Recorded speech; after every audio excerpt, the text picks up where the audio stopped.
Hi, everybody. For this episode, we're joined by Soua Thao from Minnesota here in the United States. They are the program manager for QUEERSPACE Collective and has a Bachelor of Science degree in youth studies. I think you'll find Shua to be fun and passionate about supporting our young people in the LGBTQ plus community. Shua, thanks for being a guest on the Passionate Youth Worker. Hey, Paul, thank you so much for having me. You're welcome. Shua, I've heard that people can get a degree in the United States in youth studies. I know some other countries have that degree and it's more common, but you're the first person I actually know here in the United States that has a degree in youth studies. Can you tell me why you decided to go for a degree in youth studies? What pushed you in that direction? Yeah, from my knowledge, it's like the only program in the country here in Minnesota, and it's actually a really cool, like small knit community. But I was really involved in a lot of programming when I was a young person myself, and really just kind of took after like the supervisors and the youth workers that were in my life. Was really into the programming that they provided, the leadership, and started to kind of follow their footsteps. And I actually wasn't planning to go to the University of Minnesota, but when I was applying to colleges, I was like, oh, like that's the program that I want to be in. It's a large school, but the program is really small. And so I took a chance and applied and got in. And yeah, it was an amazing program. And I think my graduating class was about 26 people. So really Wow. small program. At the University of Minnesota, 26 people. That is a small program. Yeah. hmm Yeah. Well, what kind of things do you learn in that degree? I mean, is it more management or is it more learning to build relationships, or what is kind of the focus of youth studies with a bachelor's degree? Yeah, there it was kind of a little bit of everything. So we learned a lot of youth work pedagogy and then some grant writing. We also had some classes that were hands-on programming focused. There's actually a graduate program in the School of Social Work also called the Youth Development Leadership Program, and Hmm. so YDL. So you can like continue on to get your master's. A lot of the graduate students were also in the same classes as the undergrad students as well. So some of the classes overlapped. But yeah, the classes were super discussion and community focused. A lot of the classes involved us being out in the community and getting volunteer hours or Hmm. internships with other organizations. So really hands-on experience with working with young people and developing those skills in programs that we would then go and work at. That is so cool that there's a program like that, because I think eventually our industry of the youth work field needs to really recruit smart and bright young people into this field and give them a route to learn this, because it is a difficult thing. And so you get so Mhm. much exposure, it sounds like. And it sounds like you also went through a lot of youth programming yourself. I mean, you were engaged in Mhm. these different programs. Can you talk about that and how that may have influenced you into kind of like what you're doing now? Yeah, I wasn't really like involved in a lot of programming until my junior year of high school. But the programs that I really wanted to sign up for and did sign up for were a lot of leadership and youth voice focused. And so anything that had the word leadership in it, I signed up for it. Just I wanted to Cool. like build up my leadership and just like really made sure that my youth voice was heard in decision making and whatnot. So a lot of service learning, and leadership opportunities. So programs such as this Students Today Leaders Forever, which is no longer an organization, but they um, provided service trips across the country to middle, high school, and college students. And so I started going on those in high school. And high school, I was leading middle school trips too. Hmm. And then in college, attended college trips and then also got a chance to lead a college trip, which is 9 days long with a bus full of like 40 college students. And so I was really able to like plan um, and facilitate that trip for those folks. So STLF is one of them. I was really involved in also service learning. So the National Youth Leadership Council is an organization local to Minnesota. And I served on their youth advisory council and was a youth board member on the board of directors for a couple of years. So really got a lot of experience in facilitating and planning conference workshops around education equity and service learning, youth voice, and just got a lot of skills built there, and was really able to gain a lot of mentors and guidance when it came to youth work and um, just like life in general there. So. Wow, you had a focus on leadership at such an early age. Even before that, do you think you had those leadership attributes in you all the time? Or is that something that emerged like when you talked about like in around 11th grade and things? Or even when you were younger, do you think you had those leadership qualities about you? I think that everyone has leadership qualities in Hmm. them. It takes maybe some discovering or some pulling out. And also, when we think of leadership, sometimes we think leaders are the folks in the front of the room, kind of leading everyone. But leaders are also the folks who are quieter, who um, understand the bigger picture, who have more of a logical mindset where they can like plan things out, and that's also qualities of a leader. So I think that everyone has qualities of uh, leadership in them. I was definitely more of the kid with the loud leadership when I was younger, and then as I I was like going was to ask you which one of those two are you? Yes. yeah, yeah. Definitely like the loud one. And so the leadership compass, the buffalo is what they would call it. The one who was always the first one to raise their hand, always like kind of jumping to conclusions and jumping to like solve an issue or a problem or helping the community.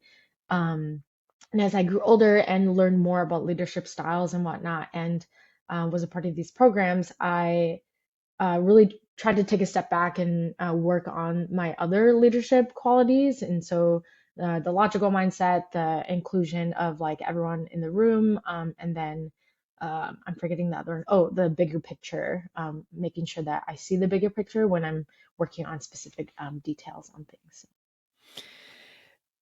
And now here you are supporting young people, giving them leadership abilities of their own. Good for Mhm. you. So, where do you think that focus on leadership came from? Are your parents did they have positions of leadership, or were they leaders in their community? Were you exposed to that? Did you kind of see role models doing that, or is it something that just emerged in you?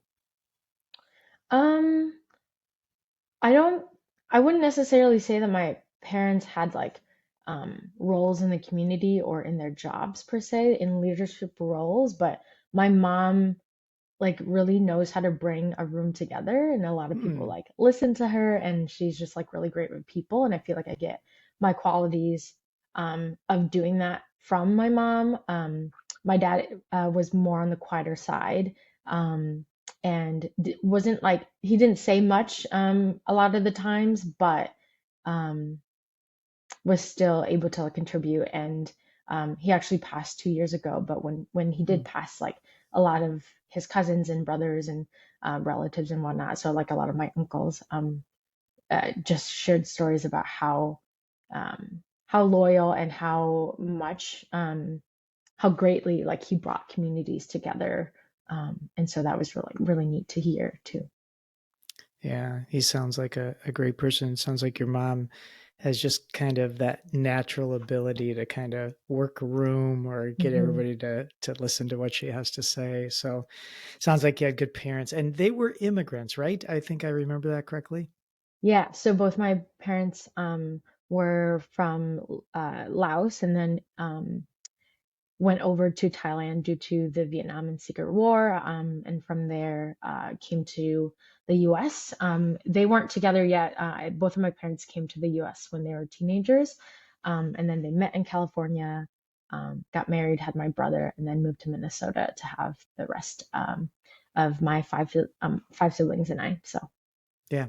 And did they speak English when you were born? I mean, were they pretty acclimated with the new world, or was that kind of difficult for you? You are and going to mainstream schools and all that kind of Yeah. stuff. What was that like for you? Yeah, definitely.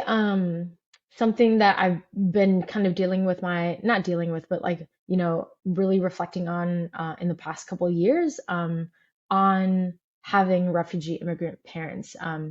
I mean, my mom was fortunate enough to attend high school in the US, but uh, only uses English when she needs to kind of get by, and she uses English at work and whatnot. But I've always kind of said like my mom would be in a leadership role at her job, but it's the English language barrier that is kind of stopping her from that. So Sure. reading documents and whatnot. My dad also um, graduated from high school in California, and then was fortunate enough to attend some college, but unfortunately, like didn't have the finances to continue. So he also used English sparingly, only to get by, but Hmong was their first language for sure. So coming and like growing up and being born and growing up in the U.S., like going to American public school, right? Really had to like translate a lot of documents, or um, kind of just navigate two worlds, growing up with my parents, not speaking English as their first language, but they understand. And my mom like uses English here and there now, but Hmong is still her first language. Yeah. Well, I for one am glad that they came here to find a better life and escaped the war zone and found some safety. And then you came in to be, and here you are trying to make the world a better place. So it all worked out kind of Hmm. for the best. And I know your dad is not with us anymore, and I'm sorry about that. But they must be pretty proud of you and look back and think of where they came from, and then now here is their daughter with a college degree, working in the community, having an active, loud voice in the well-being of goes on there. And so, I mean, is that accurate? Would you say like they're before your dad passed? I mean, do you sense that they're pretty proud of you? I know that they're proud. I know that it's also been hard to like um, kind of say that through words. And so I never really received any like verbal Hmm. um, congratulations or like appreciation or like proudness for the work that I've done, right? But I know that they love me, and I know that they are proud of me. Sometimes I hear, like, I tell my mom something, and then um, I don't like receive any like sense that she's proud back to me, but then I hear her talking about me to like other people. I'm like, okay, that's like um that's how I know that she's proud of me. And just like this, the support too is like helps me know that they are proud of me. And and I've learned to like understand that I don't need a verbal confirmation from them to know that they love me and like support me. So Yeah, their actions speak for mhm, themselves. Is yeah. it? Forgive me for asking, but I just is it? Was it just a cultural thing? Is that why they? Because I mean, European Americans or people who have lived in our country for a long time have gotten used to saying things like that. But Mhm. or was it just? Is there other reasons, maybe, or what do you think that is? I think it's definitely cultural. I'm not entirely sure, but that's something that I'm like learning to do right now because I never really had that in my life, right? So Yeah, just yeah, like learning to congratulate my siblings and my friends on like things that they're doing, and making sure that they hear from me that I'm proud of them or that I love them. And um, yeah, so it's something that I'm definitely like working on because we didn't have that growing up. But yeah. Well, I'm glad that you're working on it, and I bet you with young people you convey that in a pretty mhm, sort of clear manner. And yeah, do you ever say like to young people you're proud of them, or I mean, or does it come out there in your work? It yeah, comes yeah, out for easier in sure. your work life, maybe. Yeah, I think it's funny, a little bit easier, but I think that's like also then now bleeding into like my siblings. And we're all like old enough now. Like my youngest sibling is 12, but because they like kind of grew up with the rest of us.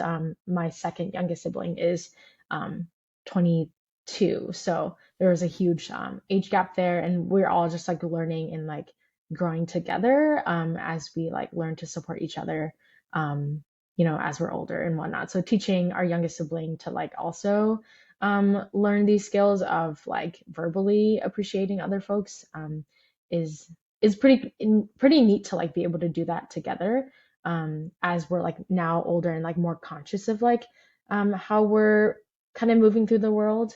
So um, I appreciate, like I don't um, I don't like wish that my parents like, was able to do that when I was younger. And I'm thankful now that I'm more conscious about, like I didn't have this growing up, but here's what we can do now, as an Yeah. adult. So Great perspective, a very sound way to look at it, I believe. So I can't believe it. I just looked at the clock. We're halfway through already. So we're going to yeah, take a short break and then we'll be right back.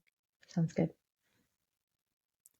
Sure. Right before the break, we were talking about your parents and your childhood and things like that. And I know now you identify as queer and you're Hmm. connected with the LGBTQ plus community. Just one more question before we move on and start talking more about young people in particular. But Hmm. what was that experience like for you? Sadly, it's not easy for people to come out in today's world. I hope that changes someday. But what was it like for you, and how did everybody around you accept that? Yeah, I mean, it's a constant journey. I first kind of came out to Yeah. myself when I was a sophomore in high school, and then kind of was like in the closet throughout my junior year of high school. Um, and it wasn't until after my first year of college that I came out to my family. So I moved off to college, lived in the dorms, and was able to just kind of like be myself.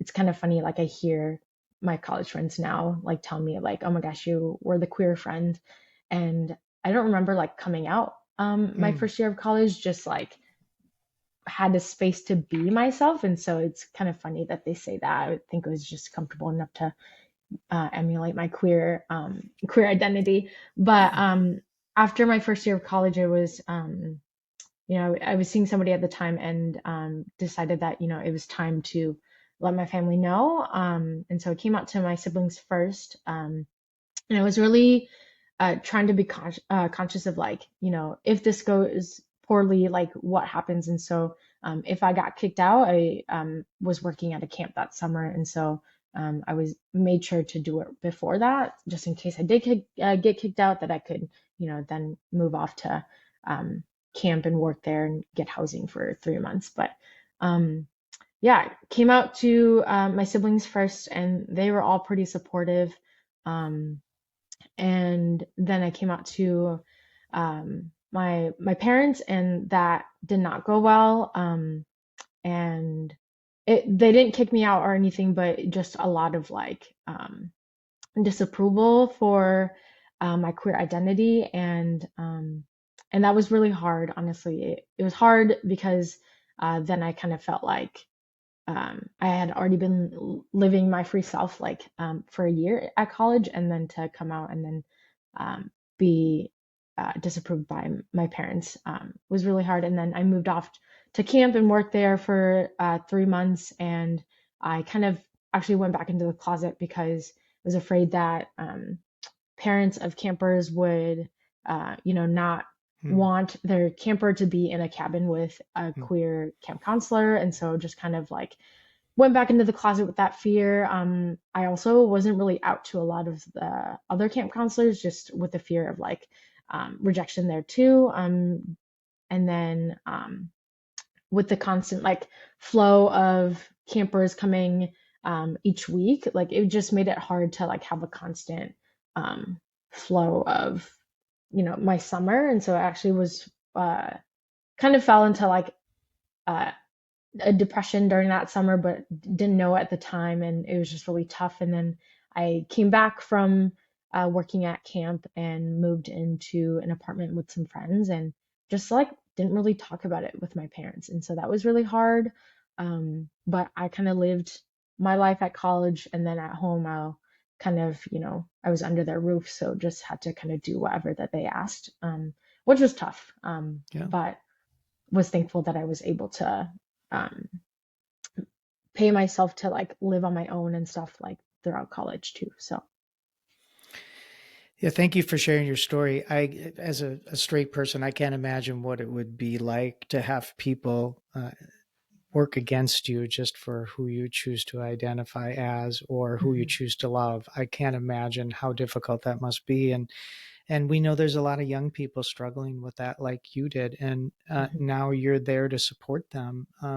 What does it mean to you to be able to be that support person to other young LGBTQ plus community members, Yeah. to be there for them? What does that mean to you? Um, it's an amazing feeling to be able to be a part of this program. I was um, actually the first hire after the executive director and founder of QueerSpace, and so got to really build this program up and see it come to fruition um, from not the way beginning, but like from the beginning. And so it feels really great to be able to like provide this programming and support young LGBTQ plus folks who um, know who they are, but maybe sometimes don't really have the words or the space to explore that. Yeah, So yeah, it's always amazing to see young people in our program come at the beginning and then use a different set of pronouns and a name, and then throughout the program, get the chance to explore that. And we tell them like you can come to one monthly hangout and use a set of pronouns and this name, and then the next time we see you, if you're using different pronouns and names, great, just let us know so we know how to address you. And so um, yeah, just really giving them that space is an amazing feeling. I find it funny because like my mom still is not supportive of my queer identity, and hmm, I've been with QueerSpace for a year and a half, and actually I don't know she knows that I work for a queer org. And so interesting. um yeah, so it's just it's kind of funny, and it's bittersweet to like see that these young people have supportive families, but at the same time it's funny to know that my mom is not as supportive with my queer identity, right? So it's a push and pull for sure, and something that I'm working on still, and know that I can't like change her mind overnight or like have her, um, support my queer identity overnight. I know that she loves me, um, Yeah.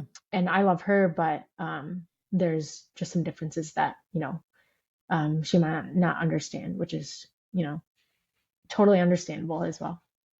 Yeah. It's so rewarding to hear you say deep down, you know that she loves you. And that's the Mhm. main thing, that I think is the important thing that you have in your world. Working with young people sometimes teaches us a lot about ourselves. And so, what's something surprising you've learned about yourself in your work with Queer Space Collective? Oof. Good question. Um, So I always like ever since I graduated college, and then I took a break from youth work because I was doing youth work like throughout college and then a little bit before that as well. And um, I took a break because I was always kind of wondering like, is youth work really what I'm passionate about, or is it the only thing that I know? And so I took a break and always kind of have found myself to come back to youth work. And after that break, went back into youth work, and that was great. And then actually quit my previous job due to some family stuff and work stuff too, but um, was nannying in between. And then I was really contemplating like, do I go back into nonprofit youth work? Hmm. Like, what am I, um, what am I going to do with the rest of my life, kind of thing? And found this position and was like, this is the perfect like timing and calling for me. Was really um, working on like my queer and Asian identities, and um, saw this as an opportunity for me to like be my full self at my job. And so yeah, I took it, and I think just like learning from youth work, this is like something I'm great at, and I'm passionate about, and um, something that I'm learning to do in this job is to care less, but also because I care a lot about the Yeah. young people, but learning to like care less and put less stake into my job as my life, right? Learning to also then focus on my other hobbies, make sure that I don't burn out. And I think before I had to take breaks and wonder because I was burning out as a youth worker um, in the nonprofit world, right? So just like learning work-life balance and boundaries, and um, yeah, I think that's the biggest thing, biggest lesson I've had for myself in the last year and a half. So Yeah. Well, it's great that you said you're good at youth work. I bet you're very, very good at it. And I bet you the young people are so thrilled to have somebody like you in their life to feel safe around. And I'm grateful that you're doing it. And you did talk about burnout and caring too much. And that is a common hmm thing about people in this field. And if you want to be in it for the long run and have longevity, you yeah. do have to learn to separate yourself sometimes. So, hmm and you're learning to do that. Sounds like you haven't got it mastered yet, but you're working on Yeah, it. it's a What constant journey. it is, trust me, I know. And what kind of things do you do to be able to separate a little bit and focus on some of your own interests and not think about young people 24/7? Yeah, I love the outdoors. I love hiking, camping. I just bought a kayak, and so I've been kayaking a few times a week Nice. um, this summer. And yeah, so just spending a lot of time outside, I think grounds me, but also kind of helps me take a break from work and then life as well. So just making sure that I have the time or take the time off to like be able to do those things. Last summer, I was fortunate enough to go on a 2 week backpacking trip in California. So, and was thankful that QueerSpace allowed me to take that time off. But because 2 weeks is a long time. But that was amazing to just like know that I could still pursue like my hobbies and work at the same time. So, Yeah. I've got a hard question for you. You ready? yeah. All right. Because it's hard for people in our field to answer this kind of question, Mm. but what do you like most about yourself? Oh, about myself. Yeah. See, I told you it was going to be hard. This is your moment to shine. What do you like about Shua? mm, um, what do I like most about myself? I feel like this has been kind of like a long time coming, but in the last like couple of years, I've just been learning to like be with my authentic self, Hmm. and like learn more about like who I am and not in the eyes of others, but like in the eyes of myself. So I think, I mean, my answer would have been way different if you asked me like, 5, 6 years ago, but today I just really love that um trying to be more intentional on how I move through the world, and like I'm really like conscious about how I do that, and then how I show up, how I like support myself while supporting others, and just um yeah, I mean, it's taken a lot of like time and learning and lessons and therapy to be where I am today on like loving myself for who I am, and a lot of just self-discovery. So I think that's like my favorite part about me, but I love too that I can like kind of talk to anybody and make them feel comfortable. I think that is a skill that's really great for my role at QueerSpace, while I'm talking to mentees, mentors, and caregivers in our program, making sure that they all feel comfortable. And I think it's a skill to be able to talk to a lot of, or to talk to folks from like different generations and still have a great connection with them. So, Yeah.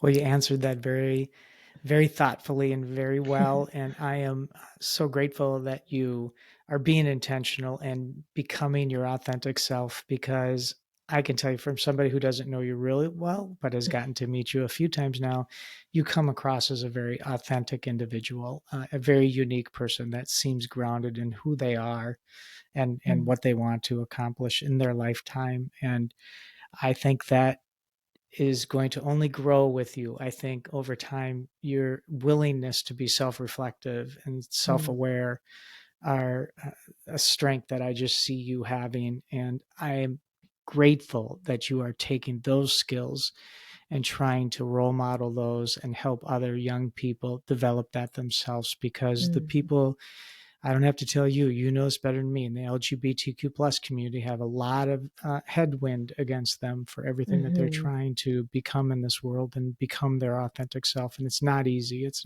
got to Yeah. be unbelievably hard. Hmm. So thank you for all the work that you do and your self exploration. And also, thank you for sharing your story. You really were vulnerable, and I really appreciate that. And I think your story is going to inspire other people to Mm. be more reflective about who they are as well. So, thank you for all that, and thank you for being a guest on the Yeah. podcast. Thanks for asking and allowing me the opportunity to also share my story. So appreciate it. It's been fun. Shua, before we go, I always give the guest the last word. So, what words of wisdom or inspiration would you like to leave with the listeners? Yeah, I know we kind of like rehearsed this question. But I was like, is that what I want to say? And was thinking about this, and yeah, like I think I always come back to like just my words of wisdom is to be your authentic self. People know when you're not your authentic self, and also like who you are is constantly growing and changing, and so be open to that, explore those things, explore those questions in your head about yourself, and just like be on the constant journey of like learning and growing, and not everybody is going to stay the same throughout their whole life, so just be willing to explore that. And it's okay. I have a hard time with change, honestly, but um, sometimes change is good. A lot of the times change is good. And so, yeah, just embrace that.